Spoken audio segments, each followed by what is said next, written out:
Welcome to my YouTube channels and आज इस session में हम लोग बात करेंगे एक ऐसे चैप्टर्स के बारे में जो कि आपको भी पढ़कर मजा आएगा, जो कि उस चैप्टर्स का नाम है परमुटेशन एंड कॉम्बिनेशन। और ये बहुत ही इंपॉर्टेंट टॉपिक है आपका, परमुटेशन एंड कॉम्बिनेशन।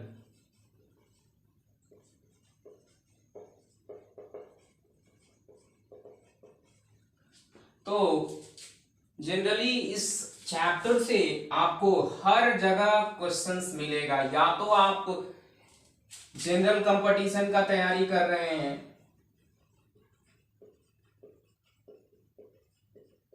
या आप बैंकिंग का कर रहे हैं, हर जगह एक दो क्वेश्चंस आपको मिलेगा इसका। या तो फिर इंजीनियरिंग लेवल का कोई भी एग्जाम आप अगर अटेंड करते हैं तो वहां पे ये चैप्टर से क्वेश्चंस पूछा जाता है। और ये उन बच्चों के लिए भी इंपॉर्टेंट है जो अदर एग्जाम्स के लिए, जैसे एनडीए, सीडीएस वगैरह, ये सब एयरफोर्स, ये सब का जो तैयारी कर रहे हैं उन बच्चों के लिए भी ये बहुत ही इंपॉर्टेंट वीडियो है। और जो कि हम लोग इस सेशन में सीखेंगे परमुटेशन एंड कॉम्बिनेशंस के बारे में। और जो भी 12th बोर्ड 11th के लिए जो तैयारी कर रहे हैं, 11th बोर्ड के लिए जो तैयारी कर रहे हैं, उन बच्चों के लिए भी ये इंपॉर्टेंट है। तो ये बहुत ही इंपॉर्टेंट टॉपिक आपके सामने और बहुत ही इंटरेस्टिंग टॉपिक आपके सामने मैं बताने जा रहा हूं आज। तो जनरली ये जो है सब सारे एग्जाम्स में, लगभग सारे एग्जाम्स में ये इससे क्वेश्चंस पूछा जाता है। तो आइए हम लोग इस चैप्टर्स के बेसिक्स कंसेप्ट्स के बारे में हम लोग सीखते हैं। तो सबसे पहले आपको क्या जानना है, कोई किसी भी चैप्टर्स को पढ़ने से पहले उसका मतलब समझने का कोशिश करेंगे हम लोग। तो क्या होता है, परमुटेशन का मतलब क्या होता है? अरेंजमेंट, ठीक है, अरेंजमेंट और ऑर्डर इसको बोल सकते हैं, ठीक है। परमुटेशन का मतलब अरेंजमेंट या फिर ऑर्डर, कॉम्बिनेशन का मतलब सिलेक्शन या इसको बोल सकते हैं आप कलेक्शन। तो ये चीज है, आपको परमुटेशन का मतलब ये हुआ कि आप ये बोल सकते हैं, और कॉम्बिनेशन का मतलब आप ये बोल सकते हैं। तो आपको यहाँ पे ये ध्यान रखना है कि आपको अगर कोई ऑब्जेक्ट, बहुत सारा ऑब्जेक्ट आपके पास है, तो अगर आपको पहले कह दिया जाए डायरेक्ट अरेंज करो, तो डायरेक्ट उतना ऑब्जेक्ट्स को आप अरेंज कैसे करेंगे? तो उसमें से हम लोग को क्या होता है कि पहले सिलेक्शन करना पड़ता है। अरेंजमेंट करने के पहले आप किसी भी ऑब्जेक्ट को पहले सेलेक्ट करते हैं, सेलेक्ट करने के बाद आप उसको अरेंज करते हैं। तो मतलब कि अरेंजमेंट के पास खुद दो प्रॉपर्टी है। अरेंजमेंट होने के पहले आपको क्या करना पड़ेगा? सिलेक्शन करना पड़ेगा ऑब्जेक्ट का, तब आप उसको अरेंजमेंट कर सकते हैं या फिर ऑर्डर भी बोल सकते हैं।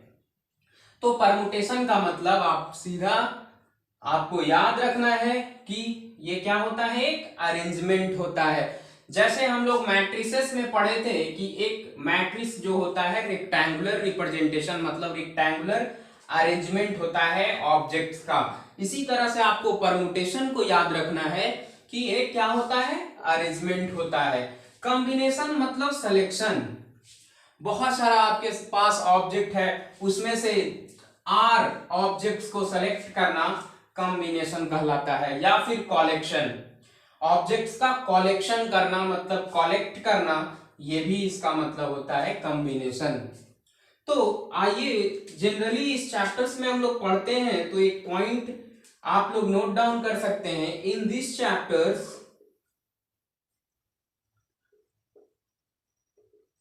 और ये चैप्टर्स पढ़ने से, बनाने से पहले आपको ये चैप्टर्स में क्वेश्चंस ज्यादा कॉम्प्लेक्स नहीं आता है। आपको अगर लैंग्वेज अगर समझ में आ गया, एल्गोरिदम स्टेप बाय स्टेप इसमें फॉलो होता है। आपको इसके बाद क्या फॉलो करना है, इसके बाद क्या प्रोसेस होगा, इसके बाद ये एक एल्गोरिदम पे इसका क्वेश्चंस बनता है।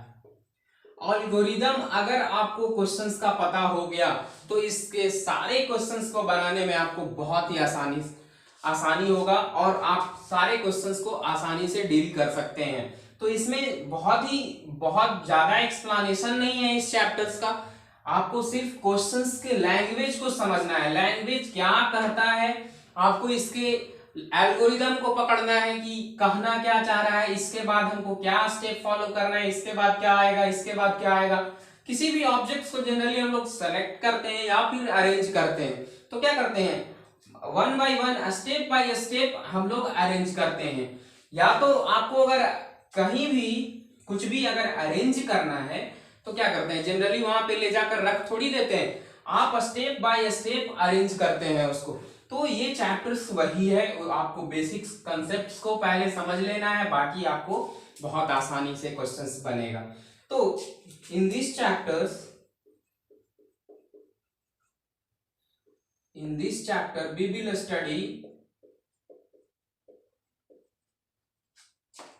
we will study the number of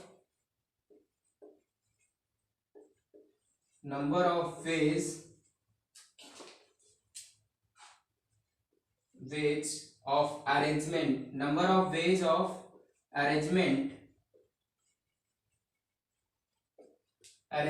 of object, number of ways of arrangement of things,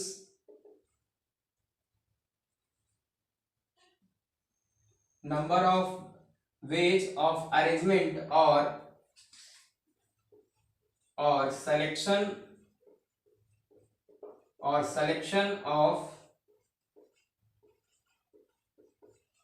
something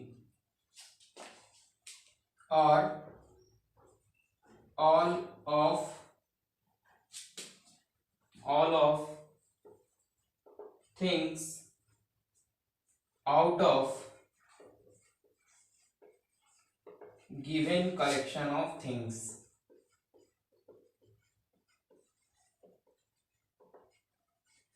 कहने का मतलब कि इस चैप्टर्स में हम लोग जनरली क्या सीखते हैं, तो number of ways of arrangement objects का, थिंग्स का, ऑब्जेक्ट्स का अरेंजमेंट के बारे में, या फिर सिलेक्शन के बारे में, या फिर पूरी कलेक्शन जो ऑब्जेक्ट्स का दिया गया है उसमें से आपको, इसमें हम लोग पढ़ते हैं जनरली अरेंजमेंट उसका, और किस तरह से सिलेक्शन, मतलब how many number of ways of selection of any objects, तो ये हम लोग जनरली इस चैप्टर्स में पढ़ते हैं। तो ये आपको बेसिक्स कंसेप्ट है इस चैप्टर्स का कि हम लोग इस चैप्टर्स में जनरली करते क्या है। तो ये था आपका पहला पॉइंट। इस तरह से हम लोग वन बाय वन परमुटेशंस और कॉम्बिनेशंस के मतलब को समझेंगे। जैसे पहला आपका परमुटेशन, तो परमुटेशन का मतलब क्या होता है,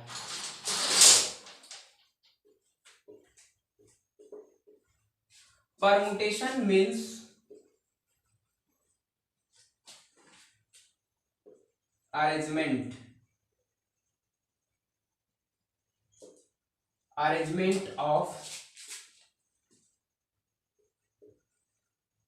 arrangement of things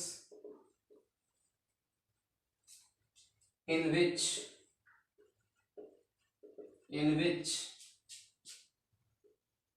the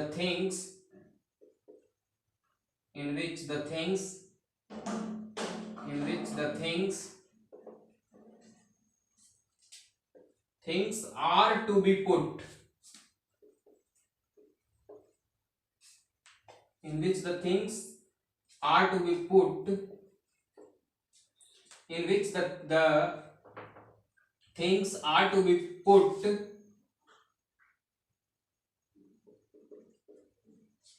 इसमें क्या होता है, जनरली अरेंजमेंट करते हैं आपको, और क्या होता है कि things, arrangement of things in which the things are to be put is very important.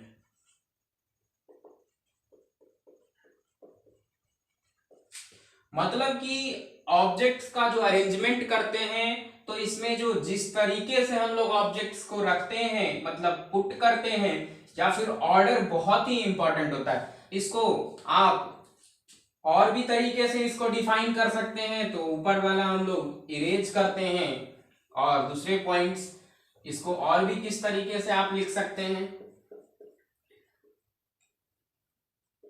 Permutation means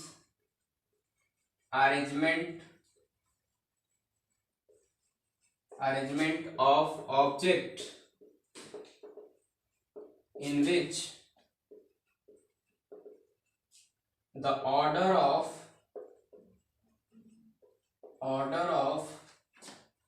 objects is very important,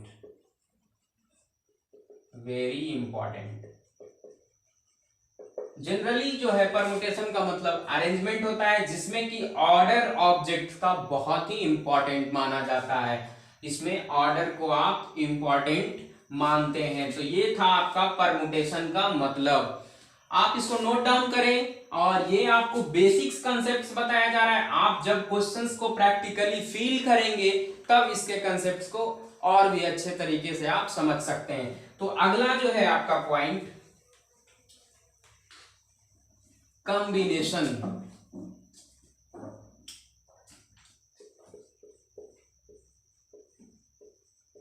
combination means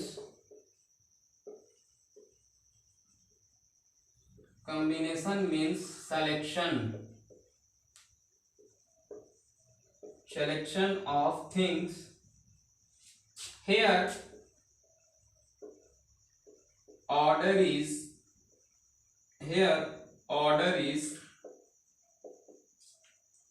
not important. ये बेसिक सा मतलब इसका क्या होता है, ऑर्डर इज नॉट इम्पॉर्टेंट।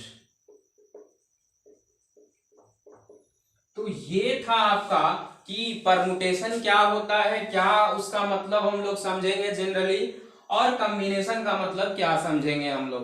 तो ये था आपका कुछ बेसिक्स कंसेप्ट्स जो कि आप लोगों ने देखा कि परमुटेशन का मतलब क्या होता है और कॉम्बिनेशन का मतलब क्या होता है। अब हम लोग अगले कंसेप्ट्स की ओर बढ़ते हैं, और आपका जो है अगला जो टॉपिक है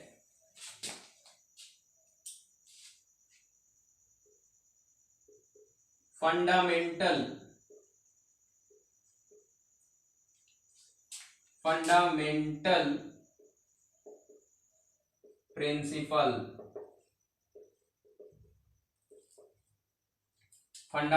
principle of counting.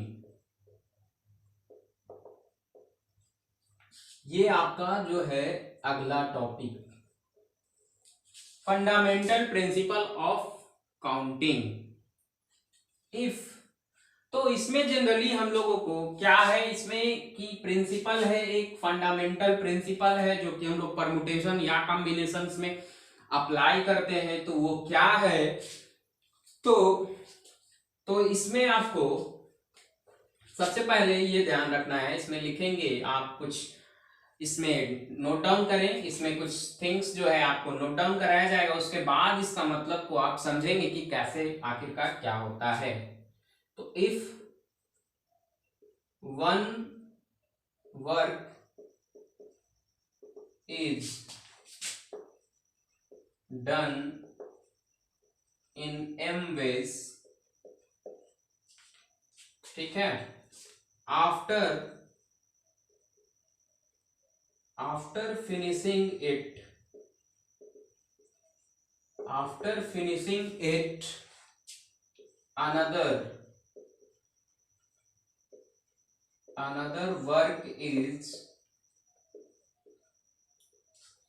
after finishing it another work is done in n ways, ठीक। if one work is done in m ways, after finishing it another work is done in n ways, ठीक है। उसके बाद आपको क्या करना है, then both the work completed in m into n ways if they are done done one after another।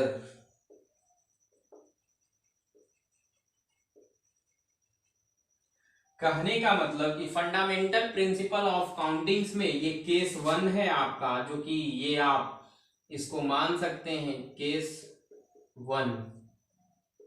आप इसको क्या होता है कि कोई आपके पास काम है, उसको आप एम तरीके से करते हैं, उसको कर लेने के बाद अगर तुरंत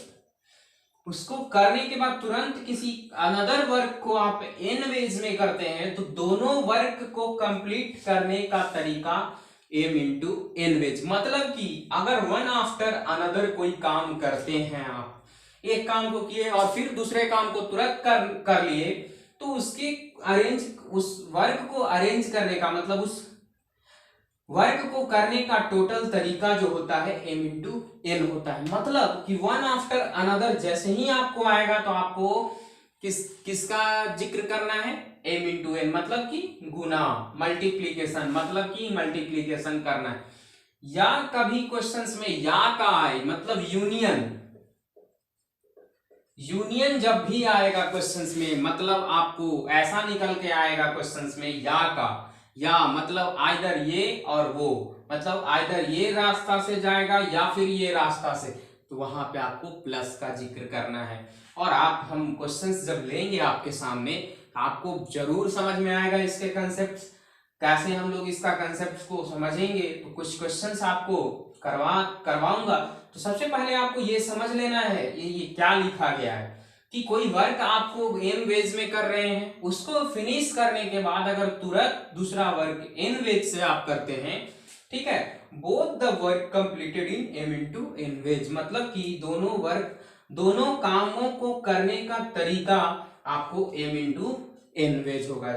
कब वो पॉसिबल है, if they are done one after another, मतलब एक काम हुआ नहीं कि दूसरा फिर से शुरू हुआ, मतलब कि कंप्लीट हो गया, मतलब कि एन तरीके से दूसरा काम कंप्लीट हुआ, तो दोनों कामों को करने की तरीका जो होता है आपको एम इंटू एन होता है। अब आइए हम लोग कुछ क्वेश्चंस लेते हैं और क्वेश्चन से आपको और भी क्लियर होगा। तो आइए हम लोग इस सेशन में फिर कुछ questions fundamental principle of counting में देखते हैं। तो कुछ क्वेश्चंस इसी तरह से हम लोग एज्यूम करते हैं। सबसे पहले आपको समझना होगा कि m इंटू एन या मल्टीप्लीकेशन और एडिशन दोनों ही आप कभी एज्यूम करें तो एक ही जैसा दिखता है।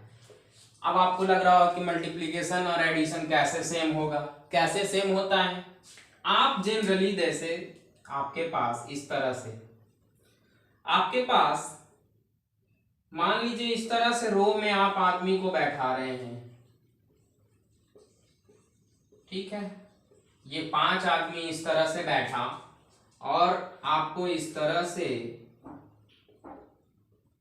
तो आपको अगर कहेगा कि कितना टोटल नंबर ऑफ पर्सन्स है, तो आप क्या करेंगे, एक में आपको 5 है तो 4 रो मिलाकर कितना होगा 20, तो आप क्या किए जनरली 5 इंटू 4। तो कई बार ऐसा आपको लगेगा कि मल्टीप्लीकेशन या फिर एडिशन दोनों ही सेम होता है। आप आइए क्वेश्चन से देखते हैं कि किस तरह से हम लोग इस चीज को फील करते हैं कि मल्टीप्लीकेशन या फिर एडिशन दोनों ही एक ही चीज होता है। कभी कभी ऐसा आपको लगेगा कि मल्टीप्लीकेशन या फिर एडिशन सेम ही है। जैसे यहाँ पे देख लीजिए कि अगर इस रो में 5 आदमी है, इस रो में, और इस तरह से फर्स्ट कॉलम में हम लोग कितने लिए हैं 4, तो मान लीजिए कि इसको m मान लेते हैं, इसको n मान लेते हैं, तो आपको अगर टोटल नंबर ऑफ पर्सन्स अगर निकालना रहेगा तो आप क्या करते हैं m इंटू n, और ऐसे भी निकाल सकते हैं गिन कर भी कि एक रो में 5 तो 5 5 10, 5 15, 5 20, ठीक है। तो ये मल्टीप्लीकेशन एडिशन सेम ही आपको यहाँ पे ऐसा होगा। कई बार आपको लगता है और आपको ये लगता होगा कि मल्टीप्लीकेशन अलग चीज है, एडिशन अलग चीज है, लेकिन नहीं, ये दोनों ही एक ही आप समझ सकते हैं। तो आइए कुछ क्वेश्चंस लेते हैं, आपको और भी क्लियर होगा कंसेप्ट्स। तो सबसे पहले जो हम लोग लेते हैं क्वेश्चंस जो है, in how many veg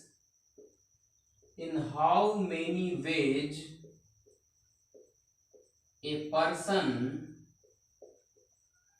can travel, in how many ways a person can travel Patna to Gaya भाया रांची। अब देखिए यहां पे क्या है, अब कहता है कि कितने तरीके से एक आदमी ट्रेवल कर सकता है पटना से गया भाया रांची, रांची होते हुए। तो सबसे पहले वाया रांची है, तो आपको यहां पे एज्यूम करना है पटना को सबसे पहले रखना है आपको, ठीक है। गया जाना है, डेस्टिनेशन कहां है मेरा, गया, तो गया डेस्टिनेशन हो गया। और यहां पे आपको क्या करना है, ये आपको जो ये पॉइंट है आपको, ये आपको वाया मतलब ये रांची,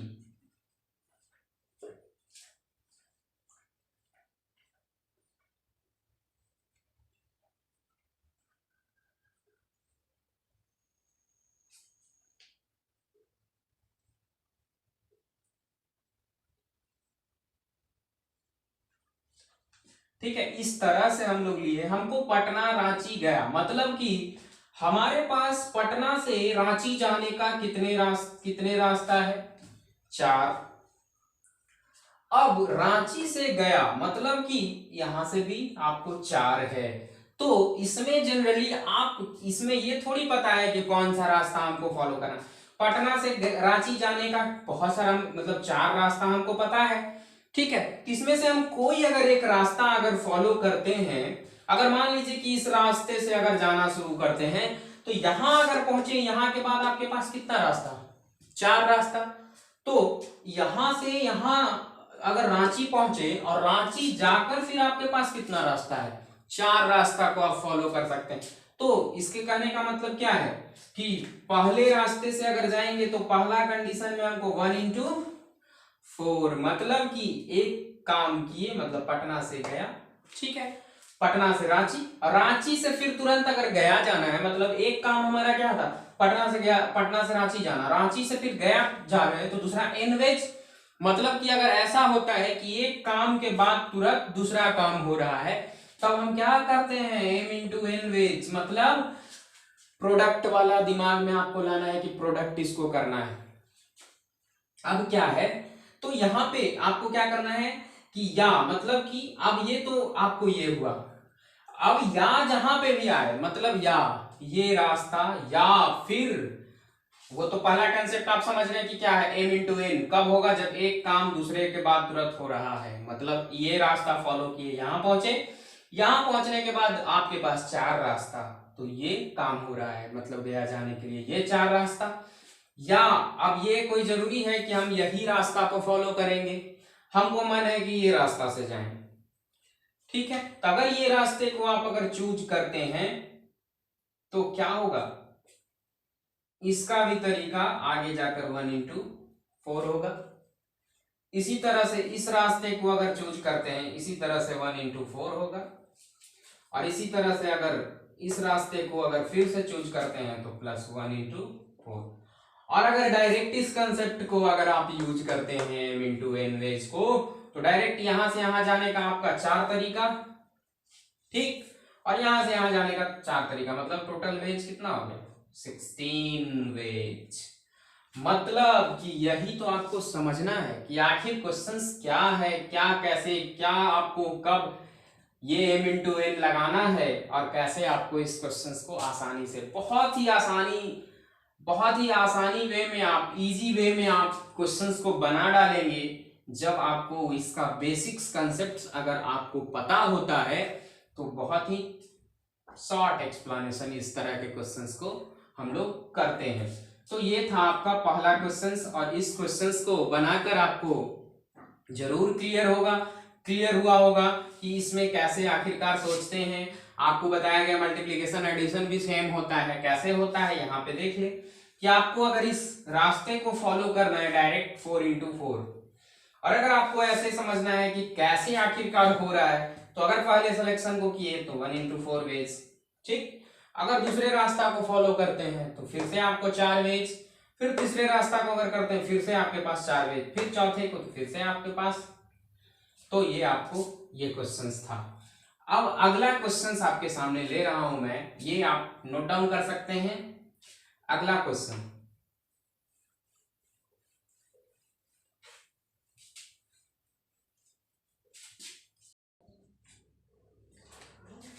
तो हम लोग बात कर रहे थे फंडामेंटल प्रिंसिपल ऑफ काउंटिंग में, कुछ क्वेश्चंस कर रहे थे। वहां पे आप लोगों ने देखा था कुछ क्वेश्चंस करवाया गया था वहां पे आपको, और यहाँ पे सेकंड क्वेश्चन आपका आता है आपके सामने, क्या है, there are 6 roads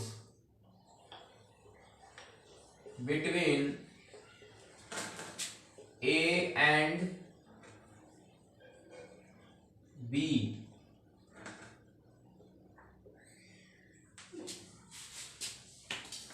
and 4 roads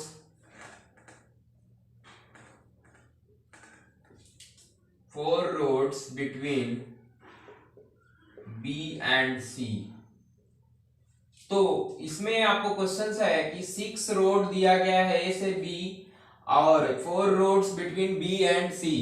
तो सबसे पहला इसमें क्वेश्चन आपको पूछ सकता है, इस तरह का आपको पूछ सकता है, in how many veg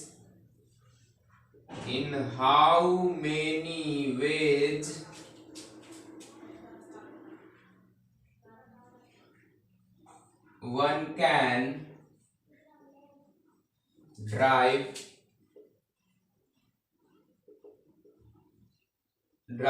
A to C via B। कहने का मतलब कि कहता है कि पहला इसमें क्वेश्चन ऐसा पूछ सकता है कि there are 6 road between A and B and 4 roads between B and C। तो कहता है कि कितने तरीके से हम लोग A से C जाएंगे B से होकर। तो जनरली इसमें कुछ नहीं है, क्वेश्चंस आपको भाया बी कह रहा है, इस तरह से आप ले लें, ये आपका A है और B से होकर जा रहा है, मतलब ये आपका B हो गया और C पे पहुंचना है, मतलब डेस्टिनेशन पॉइंट आपका C है। तो A से B के बीच में कितना रास्ता है, 6।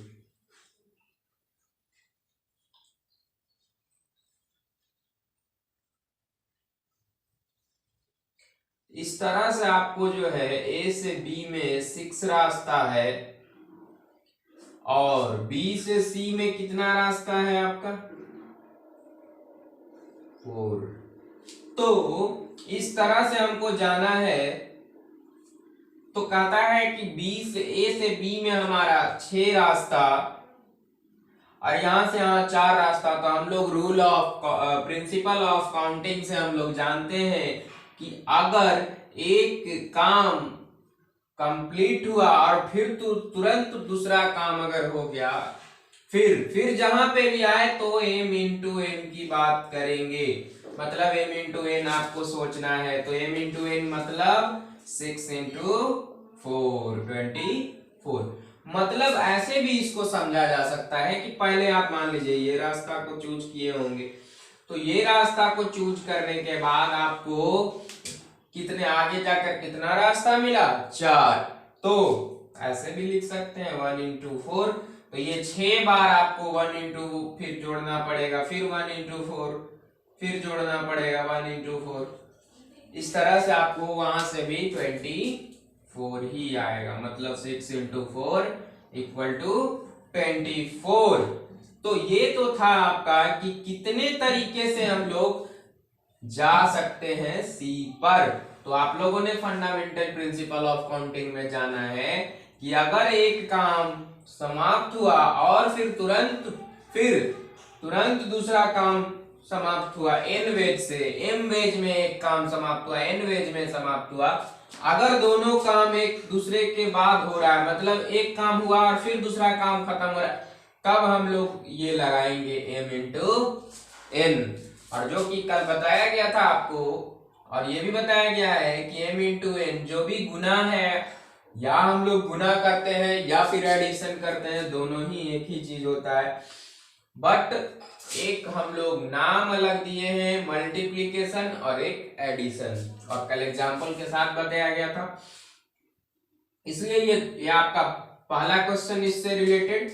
दूसरा क्वेश्चन कैसा आ सकता है? दूसरा, इसी में आप थोड़ा सा ये कर लें,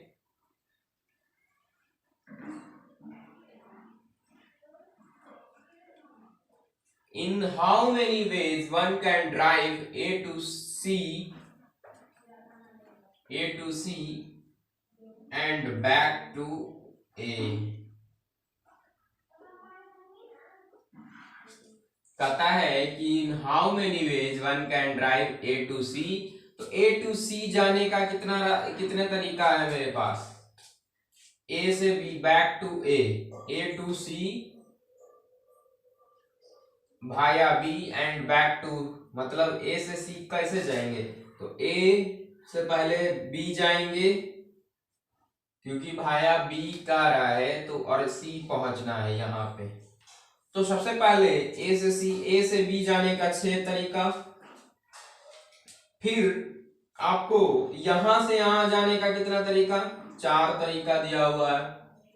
ठीक, अब यहां पहुंचना है, फिर से बैक करना है, तो सी से फिर बी आएंगे तो कितना तरीका? 4, और ये फिर से यहां से आ जाएंगे तो 6। तो ये इतने तरीके से हम लोग लौट सकते हैं, मतलब कि how many ways one can drive A to C and back to A, मतलब कि आपको कितने तरीके से लौटना है। तो ए से सी, पहले तो आपको यहां पहुंचना है, उसके बाद आपको यहां से लौटना है, तो फिर से वो क्या होगा? फिर से तो उतना ही रास्ता को फॉलो करना पड़ेगा, मतलब कि ऐसे। अब इस तरह से इसका अगला क्वेश्चंस में क्या आप ट्रांसफॉर्म कर सकते हैं? In how many ways one can drive A to C and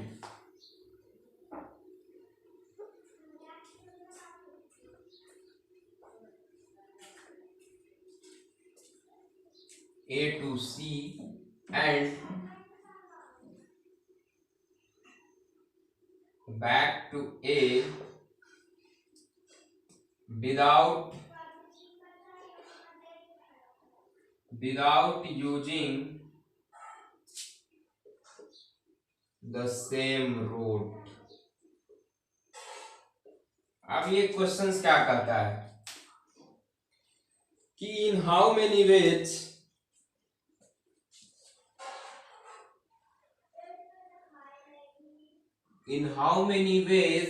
one can drive A to C and back to A without using same road, मतलब कि जिस भी रोड को आप फॉलो किए हैं, तो A टू C, मतलब इन कितने तरीके से? तो पहले तो आपको A से C पहुंचना है, तो 6 इंटू 4 ये तो आपका होगा ही, but back to A without using the same road, मतलब कि आपको लौटना है जिस टाइम, तो जिस रास्ते से आप गए हैं उस रास्ते को नहीं फॉलो करना है। मतलब कि आप मान लो जिस रास्ते से, जैसे ये है आपका ए और ये है बी और ये है सी, तो इस तरह से आप लोगों ने फॉलो किया होगा।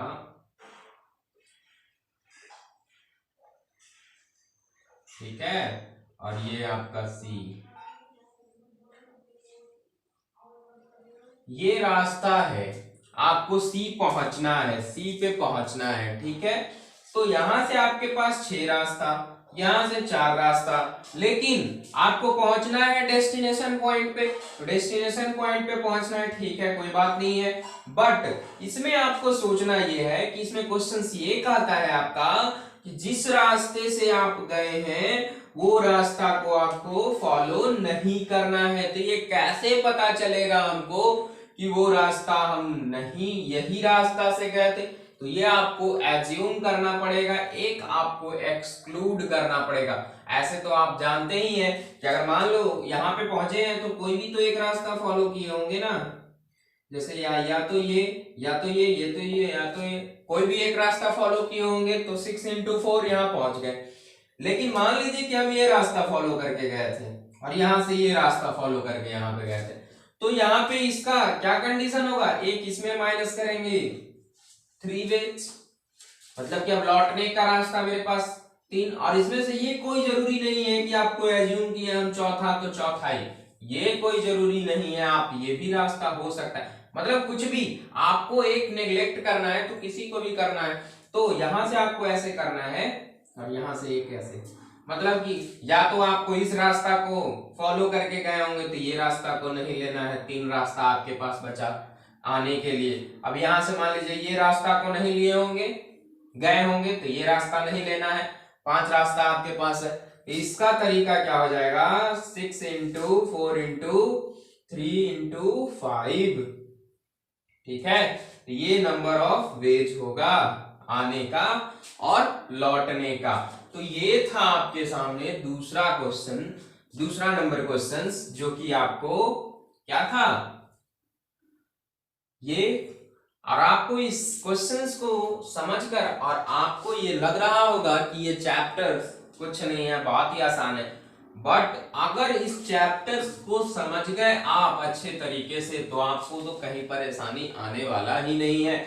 और ये आप बता दूं फिर से एक बार, मैं एक बहुत ही इंपॉर्टेंट बात आपको बता देता हूं कि अगर ये चैप्टर आप अच्छे तरीके से कर लेते हैं तो आपको प्रोबेबिलिटी में थोड़ा भी दिक्कत नहीं आने वाला है। और अगर ये चैप्टर आपको नहीं आएगा तो प्रोबेबिलिटी आपको बहुत ही प्रॉब्लम देगा और प्रोबेबिलिटी समझ में नहीं आने वाला है। तो ये चैप्टर्स को मैं ये आपसे रिक्वेस्ट करता हूं कि ये चैप्टर्स आप बहुत अच्छे से पढ़ें, क्योंकि आगे आने वाले चैप्टर्स जो आपको प्रोबेबिलिटी है या फिर जो भी सेट थ्योरी, हर जगह आपको कुछ ना कुछ यूज आएगा परम्यूटेशन एंड कॉम्बिनेशन का। तो ये चैप्टर्स मैं एक्सपेक्ट करता हूं कि आप लोग पढ़ेंगे अच्छे से, और ये चैप्टर्स बहुत ही इंपॉर्टेंट है प्रोबेबिलिटी के पॉइंट ऑफ व्यू से, और प्रोबेबिलिटी में इसका बहुत ज्यादा यूज है, और ये आप अच्छे से पढ़ें।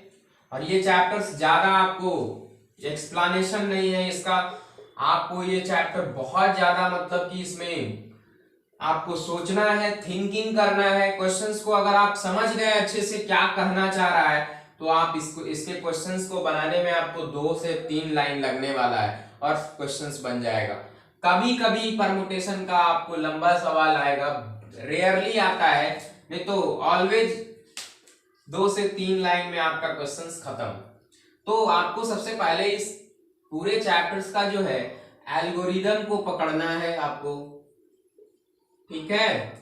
तो इसी तरह से आपका सारा क्वेश्चंस बन जाएगा, मतलब कि आप एक बार स्टेप इसका पकड़ लिए कि इसके बाद क्या करना है, इसके बाद मतलब अरेंजमेंट करना है। तो आप घर में भी किसी ऑब्जेक्ट का अगर अरेंजमेंट करते हैं तो आप ये डिसाइड तो करते हैं ना कि कौन सामान कहाँ पे रखना है। आप किसी भी ऑब्जेक्ट को अरेंज करते हैं एक रूम के अंदर तो आपको इतना तो होता है ना कि कौन सा सामान कहाँ पे रखना है, अच्छा ये सामान है तो वहां पे रखना है। इसी तरह से इस चैप्टर्स में भी है कि आपको अगर ऑब्जेक्ट्स का अरेंजमेंट करना है तो आपको तो एक स्टेप फॉलो करना पड़ेगा कि इसके बाद ये प्रोसेस होगा, इसके बाद ये, तो इतना आपको क्वेश्चंस में एज्यूम करना है। ये आपको एक मोटा मोटी बात है, इस चैप्टर से रिलेटेड बहुत ही बेसिक्स बात है, और अगर आप ये समझ गए तो आगे फार्मूला बेस्ड है, सारा क्वेश्चंस बनेगा ही बनेगा। तो इस तरह से मैं आपको ये बताना चाह रहा था कि ये बेसिक कंसेप्ट मैं आपको दे दूं कि आपको ये समझ में आए, और कहीं भी कोई दिक्कत होता है तो आप कमेंट्स कर सकते हैं। ठीक है, तो आपके सामने तीसरा क्वेश्चन आने जा रहा है।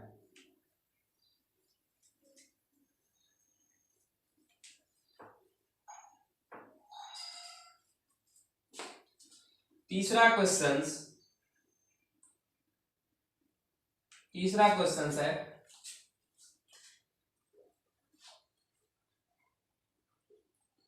in how many ways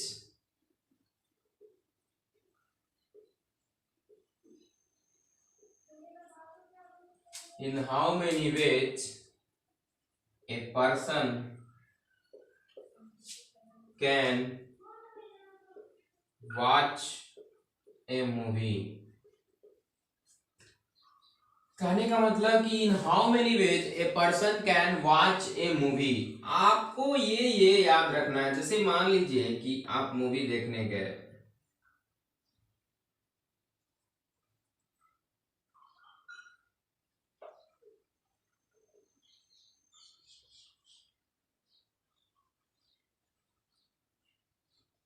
ये है आप मूवी, मान लीजिए ये आपका क्या है, स्क्रीन है। ये 5 गेट है आपके पास, E1,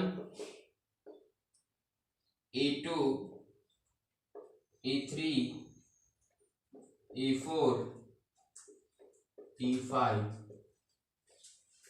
तो इसमें क्या है कि इसमें कितने, ये क्वेश्चंस है कि in how many ways a person can watch A movie. मतलब कि ये आप सिनेमा हॉल में अगर जाते हैं तो जहां से एंट्री गेट होता है वहीं से आप निकल सकते हैं। ये एक कंडीशन, इसमें क्वेश्चन ऐसा भी आ सकता है। तो आप कितने तरीके से मूवी को वॉच कर सकते हैं, मतलब कि ये रास्ता से भी आप जा सकते हैं, ये रास्ता से भी जा सकते हैं, ये रास्ता से भी आप जा सकते हैं मूवी को देखने। तो ऐसा नहीं होता, कई बार ऐसा होता है कि जिस रास्ते से हम गए उसी रास्ता से आपको लौटना होता है। और आप अगर सिनेमा हॉल में गए होंगे तो आपको ये पता चला होगा, कई बार ऐसा होता है कि जिस रास्ते से हम लोग जाते हैं उसी रास्ते से हम लोग एग्जिट भी करते हैं। तो कितने तरीके से हम लोग अंदर जा सकते हैं और फिर अंदर से बाहर निकल सकते हैं, मतलब जाने का कितना तरीका, 5, और आने का कितना तरीका, 5, तो कितना हो गया, 25। मतलब कि सिनेमा हॉल में जब हम लोग मूवी वॉच करते हैं तो जनरली आपको क्या होता है कि जिस रास्ते से हम लोग जाते हैं उसी रास्ते से निकलना है।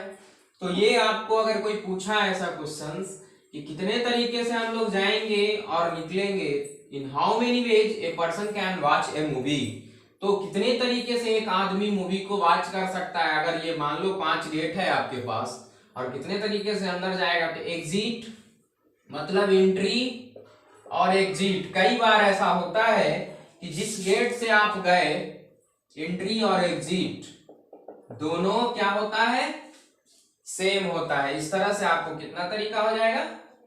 अच्छा, इसमें ऐसा भी क्वेश्चन आ सकता है कि E1 and E3 are not allowed, मतलब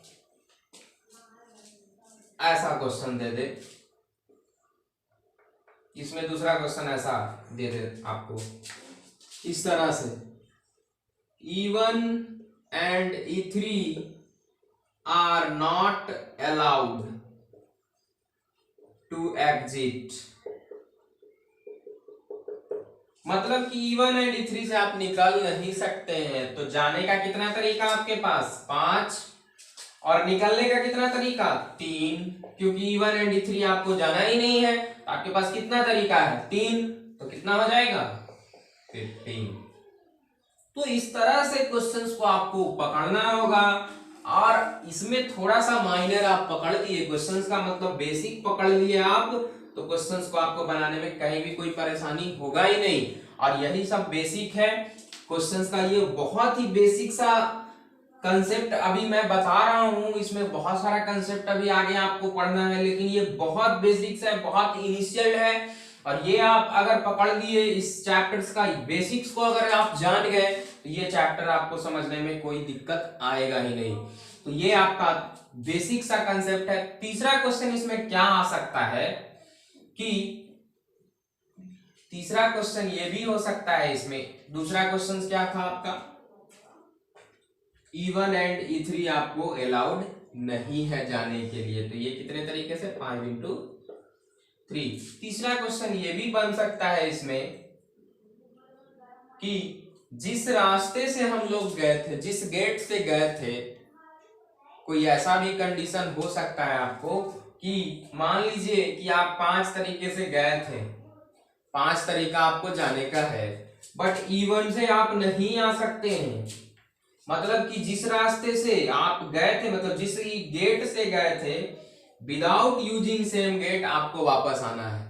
तो कितना तरीका आपको होगा, तो कोई भी एक गेट आप अगर गए होंगे, मान लीजिए E2 से गए होंगे, तो आपको E2 से फिर नहीं ना लौटना है, चाहे E3 से गए होंगे। तो एक कंडीशन ऐसा भी आपको लेना पड़ेगा जिसमें आपको नहीं जाने का होगा। मतलब कि कितना जाने का तो कोई दिक्कत नहीं है, चले जाएंगे। निकलने का कितना, 5×4। मतलब इन हाउ मेनी, तीसरा क्वेश्चन आप लिख लें। ये थोड़ा सा आपको ये मिटा देता हूं मैं। तीसरा क्वेश्चन इसमें ये भी हो सकता है, in how many veg, in how many veg a person can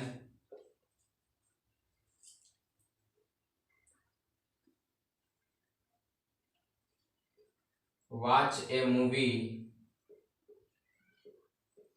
without using the same gate। मतलब कि पर्सन वॉच कर सकता है, मतलब कि कितने तरीके से वो वॉच कर सकता है, ठीक है। तो इसमें आपको ये अज्यूम ये करना है कि आपको जिस गेट से आप गए होंगे, तो उस गेट को तो आपको फॉलो नहीं करना है। तो जाने का तो आपके पास तरीका आपको पता है, जाने का क्या पता है आपको, 5। निकलने का कितना तरीका, एक को नेग्लेक्ट करना है, मतलब 5×4 = 20। ठीक है, इस तरह से आपको ये था क्वेश्चंस, जो कि आपको बहुत ही बेसिक सा कंसेप्ट, आपको बेसिक सा क्वेश्चंस लिया गया है आपके सामने। और ये आपको समझना है कि कब क्या हमको स्टेप फॉलो करना है। इतने क्वेश्चंस को आपको देखकर कुछ तो जरूर आपके पास कंसेप्ट आया होगा। और अगर नहीं आया है, फिर से आपको मैं बता दूं कि अगर ये क्वेश्चंस नहीं समझ में आता है, हाँ ये कैसे हो गया 5×4, तो आप कमेंट्स कर सकते हैं। कमेंट्स आपका आता है तो बहुत ही अच्छा लगता है मुझे। तो ये आपका जो है क्वेश्चंस था, फंडामेंटल प्रिंसिपल ऑफ काउंटिंग। और अगला मॉडल भी आपके सामने मैं ला रहा हूं, जो कि है, तो अगला मॉडल है आपके सामने जो कुछ क्वाइन से रिलेटेड। जैसे मान लीजिए कि टॉसिंग ए क्वाइन, एक क्वाइन को अगर टॉस करते हैं आपको, ठीक है, टॉस करते हैं, कितना पॉसिबिलिटी क्या होता है, मतलब कि कितने तरीके से अरेंज करते हैं। जैसे 1 क्वाइन लिए, आपके पास कितना है, हेड एंड टेल। 2 क्वाइन लिए, आपके पास क्या पॉसिबिलिटी है, head head, head tail, tail head, tail tail. ठीक, इसी तरह से 3 क्वाइन अगर लेते हैं, आप देख लिए 3 क्वाइन, इस तरह से अगर हेड हेड लेते हैं, हेड टेल हेड लेते हैं, हेड हेड टेल लेते हैं, टेल हेड हेड लेते हैं, टेल टेल लेते हैं, टी एच टी लेते हैं, टी टी एच लेते हैं,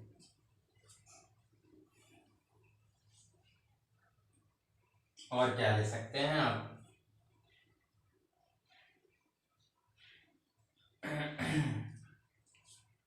एच टी टी ले सकते हैं।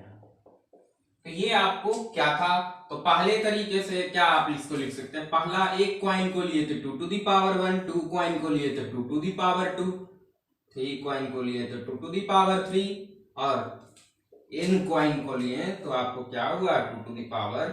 n।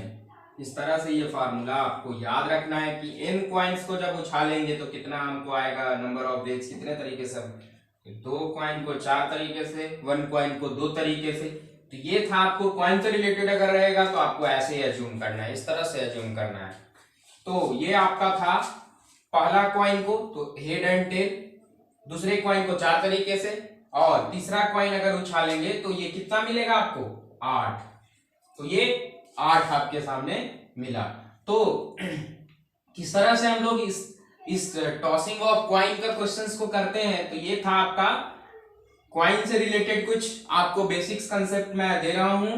और एक बार फिर से मैं बता दूं कि ये पॉइंट ऑफ प्रोबेबिलिटी के पॉइंट ऑफ व्यू से बहुत ही इंपॉर्टेंट चैप्टर्स है और आपको ये पढ़ना चाहिए। और मैं एक्सपेक्ट करता हूं कि आप लोगों को ये चैप्टर्स बहुत ही अच्छा लगेगा पढ़ने में भी, और बनाने में भी इसका क्वेश्चंस आपको बहुत मजा आएगा। तो ये था आपका आज का basics concepts permutation and combinations के बारे में।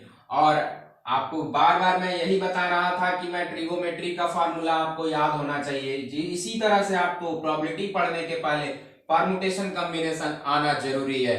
इसलिए मैं बार बार आपसे रिक्वेस्ट कर रहा हूं कि ये चैप्टर्स जरूर पढ़ें और अपने फ्रेंड्स तक पहुंचाएं जो घर पे अभी ऑनलाइन क्लास कर रहे हैं, जो अच्छे से समझ में नहीं आ रहा है कंसेप्ट, तो उन बच्चों के पास भी आप लोग पहुंचाने का कोशिश करें। और ये बहुत ही इंटरेस्टिंग चैप्टर्स है, तो इसलिए मैं ये आपको बता रहा हूं।